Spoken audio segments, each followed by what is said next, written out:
देखे जी, ये आंसू और ये तुम लोगों के आगे आएंगे। ये आंसू देख लो।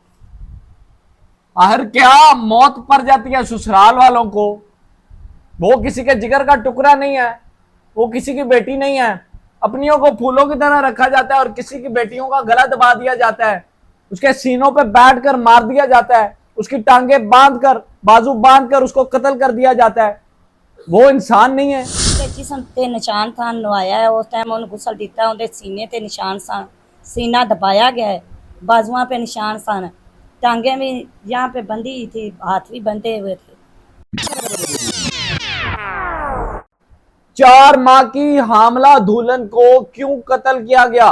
उसके पीछे कौन था? ससुराल वालों ने किस बात की किर निकाली उसे? आज उस बेटी की मां मेरे साथ मौजूद है। धारे मार मार के रो रही है और इंसाफ के लिए अपील कर रही है और इस कदर सदमे में है कि बात नहीं की जा रही। आखिर क्या हुआ सारा वाकया, इस मां से बात करते हैं और जानते हैं। अस्सलाम वालेकुम। वालेकुम अस्सलाम। अच्छा बाजी की नाम सी बेटी दा? सिदरा बीबी। सिद्धरा सी। हाँ जी। कितने दिन पहले का वकूआ है? ये जी पिछले महीने 21 तरीक का हुआ। ठीक है। की वकूआ बनया? जी सानू ना फोन करके कहा सी कि बच्ची दी ना दिल की धड़कन बंद हो गई है। ठीक है। दमाद ने फोन किया सी ते असी उत्थों घर जा रहे सी ते असी कहा कि किहड़े हॉस्पिटल, कहंदे ने ननकाना साहब लैके जा रहे हैं। ਅਸੀਂ ਕਿਹਾ ਕਿ ਠੀਕ ਹੈ ਅਸੀਂ ਆ ਰਹੇ ਹਾਂ। ਕਹਿੰਦੇ 10 ਮਿੰਟ ਬਾਅਦ ਮੈਂ ਫੋਨ ਕੀਤਾ, ਕਹਿੰਦੇ ਨੇ ਕਿ ਬੱਚੀ ਦੇ ਦਿਲ ਦੀ ਧੜਕਣ ਬੰਦ ਹੋ ਗਈ ਸੀ ਤੇ ਅਸੀਂ ਨਨਕਾਣੇ ਵਾਪਸੀ ਲੈ ਕੇ ਆ ਰਹੇ ਹਾਂ, ਉਹਦੇ ਨਾ ਡੈਥ ਹੋ ਗਈ ਹੈ।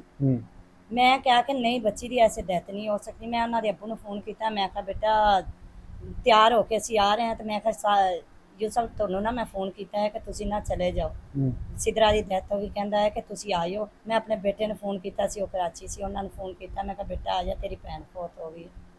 ਕਹਿੰਦਾ ਠੀਕ ਹੈ ਅੰਮੀ ਮੈਂ ਆ ਰਿਹਾ। ਅਸੀਂ ਆ ਰਹੇ ਸੀ ਤੇ ਜਾਂਦਿਆਂ ਭਾਈ ਵੱਡੇ ਨੇ ਉੱਥੇ ਜਾ ਕੇ ਵੇਖਿਆ। ਕਹਿੰਦੇ ਨੇ ਕੀ ਹੋਇਆ ਬੱਚੀ ਨੂੰ? ਕਹਿੰਦੇ ਨੇ ਕਿ ਬੱਚੀ ਦਾ ਨਾ ਦਿਲ ਦੀ ਧੜਕਣ ਬੰਦ ਹੋ ਗਈ।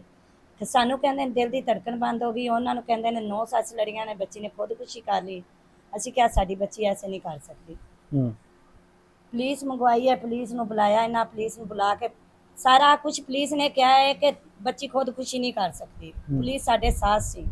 ਜਿਸ ਟਾਈਮ ਪੁਲਿਸ ਵਾਲੇ, ਉਹ ਅਲੀ ਸਨੈਨ ਮੁੰਡਾ ਸੀ, ਉਹ ਵੀ ਪੁਲਿਸ ਵਾਲਾ ਸੀ, ਉਹਨਾਂ ਦੀ ਜਗ੍ਹਾ 'ਚ ਬੈਠੇ ਨੇ। ਉਹਨੇ ਕਿਹਾ ਹੈ ਕਿ ਪੁਲਿਸ ਨੂੰ ਲੈ ਕੇ ਸਾਈਡ 'ਤੇ ਚਲਾ ਗਿਆ ਹੈ। ਮੇਰੇ ਮੀਆਂ ਕੋਲੋਂ ਅੰਗੂਠਾ ਲਵਾ ਲਿਆ ਪੋਸਟਮਾਰਟਮ ਵਾਸਤੇ। ਪੁਲਿਸ ਸਾਡੀ ਹੁਣ ਸੁਣੀ ਨਹੀਂ ਰਹੀ, ਸਾਨੂੰ ਜ਼ਲੀਲ ਕਰਕੇ ਬਾਹਰ ਕੱਢ ਰਹੇ। ਅੱਛਾ ਤੁਹਾਡਾ ਕੀ ਕਹਿਣਾ ਹੈ ਕਿ ਤੁਹਾਡੀ ਧੀ ਨੂੰ ਸਸੁਰਾਲ ਵਾਲਿਆਂ ਨੇ ਮਾਰਿਆ? ਹਾਂਜੀ ਉਹਨਾਂ ਕਤਲ ਕੀਤਾ। ਤੁਸੀਂ ਇਹ ਗੱਲ ਕਿਸ ਤਰ੍ਹਾਂ ਕਹਿ ਸਕਦੇ ਹੋ? ਮੇਰੀ ਬੱਚੀ ਦੇ ਜਿਸਮ ਤੇ ਨਿਸ਼ਾਨ ਥਾਂ ਨਵਾਇਆ ਹੈ, ਉਸ ਟਾਈਮ ਉਹਨੂੰ ਗੁਸਲ ਦਿੱਤਾ, ਉਹਦੇ सीने ਤੇ ਨਿਸ਼ਾਨ ਸਨ, सीना दबाया गया है, बाजुआं पे निशान सन, टांगे भी यहाँ पे बंधी थी, हाथ भी बंधे हुए थे, बहुत ज़्यादा निशान सन मेरी बच्ची ਨੂੰ। ਤੇ ਤੁਹਾਨੂੰ ਕੀ ਦੱਸਿਆ ਕਿ ਇਹਨੇ ਕਿਸ ਤਰ੍ਹਾਂ ਖੁਦਕੁਸ਼ੀ ਕੀਤੀ? ਸਾਨੂੰ ਕਹਿੰਦੇ ਨੇ 9 ਸੱਸ ਲੜੀਆਂ ਨੇ, ਉਹਨੇ ਖੁਦਕੁਸ਼ੀ ਕਰ ਲਈ। ਠੀਕ ਹੈ। ਤੇ ਮੇਰੀ ਬੱਚੀ ਐਸਾ ਨਹੀਂ ਕਰ ਸਕਦੀ। ਪੁਲਿਸ ਤੁਹਾਡਾ ਸਾਥ ਨਹੀਂ ਦੇ ਰਹੀ? ਨਹੀਂ ਪੁਲਿਸ ਸਾਡਾ ਸਾਥ ਨਹੀਂ ਦੇ ਰਹੀ।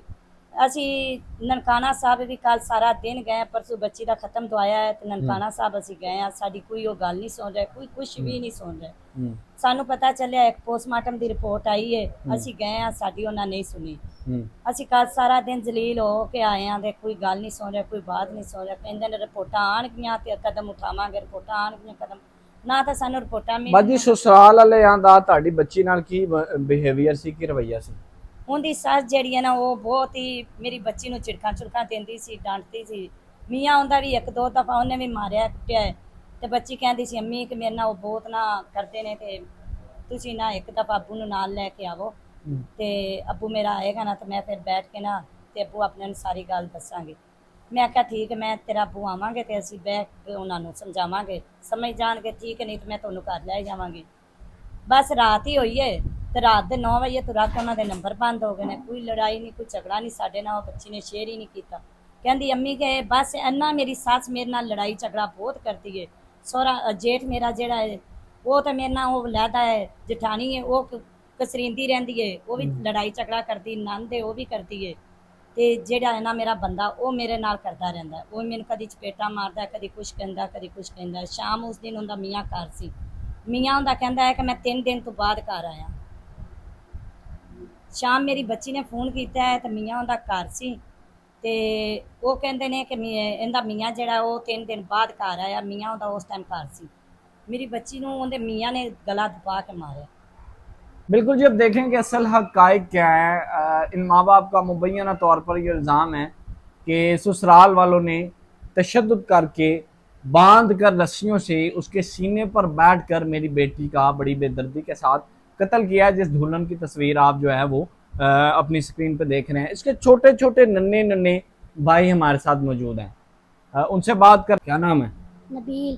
कितनी प्यारी थी बहना? बहुत प्यारी। कितना प्यार करती थी? बहुत ज्यादा। क्या हुआ उसके साथ? उन लोगों ने मेरी बहन को मारा है। किन्होंने मारा?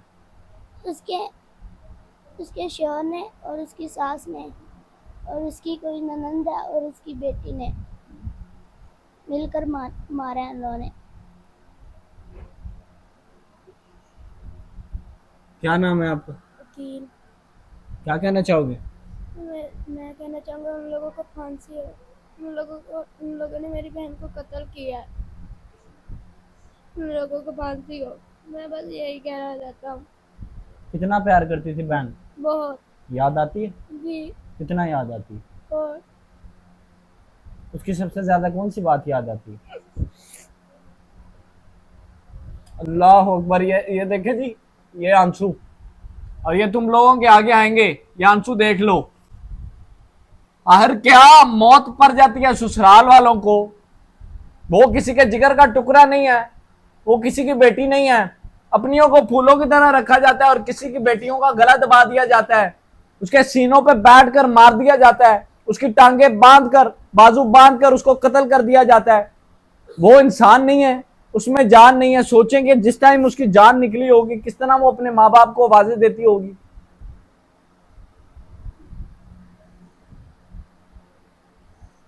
मरियम नवाज से क्या कहना चाहते हैं? मैं मरियम नवाज से मेरी यही गुजारिश है कि मेरी बहन को इंसाफ मिले और उन लोगों को फांसी की सज़ा दें।